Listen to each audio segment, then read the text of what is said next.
Tál v Moravance a ve Voleji a v Kádři koření. Toto je královský smrdlavý sýr s brusínkovým vrškem. To je ten samý sýr, ale s chili papričkama, velmi ostré. Sýrové rolky s harisou a anglickou slaninou. To je balkánský sýr s lečátkem, to je chili sýr s chili a to je pro paní česneková pomazánka. Máme klasickou pizzu, 4 druhy sýrů. Socialistické sýrové smaženky. To jsem si vzpomněl na Čekinovi, když jsou v cizině, že si dávají specialitu, ale protože to je drahý, tak si dávají jenom jeden kousek, tak jsem jich udělal víc, co jsou litošpízy sýrové. Je tam 5 druhů sýra, mimo jiné i kozí. A to jsou, prosím vás pěkně, tohleto sýrový karbanátky na kocovinu. To jsou sýrový pusinky. To je cheesecake neboli sýrový dort, a je tam sýr mascarpone. Pomazánka z olomouckých syrečků, na vrchu je petrželka, bude potom žízeň velká.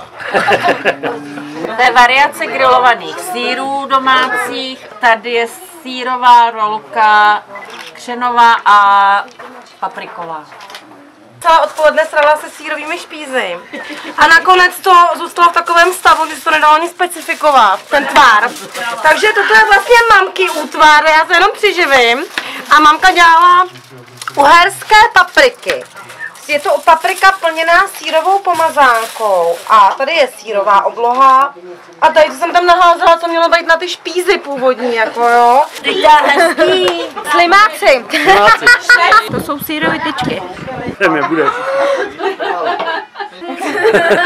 Máme tady kouli s překvapením a to si necháme až na poslední chvíli.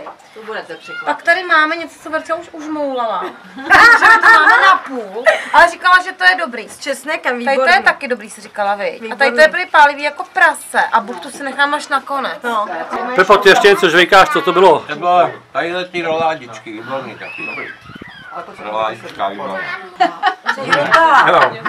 Co to jíš ty, Líbo, teďka? Tyčinku dobrou.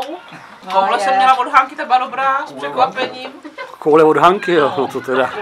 Ještě, že nebyly tvoje. Je to doma koule mít musí, že? No.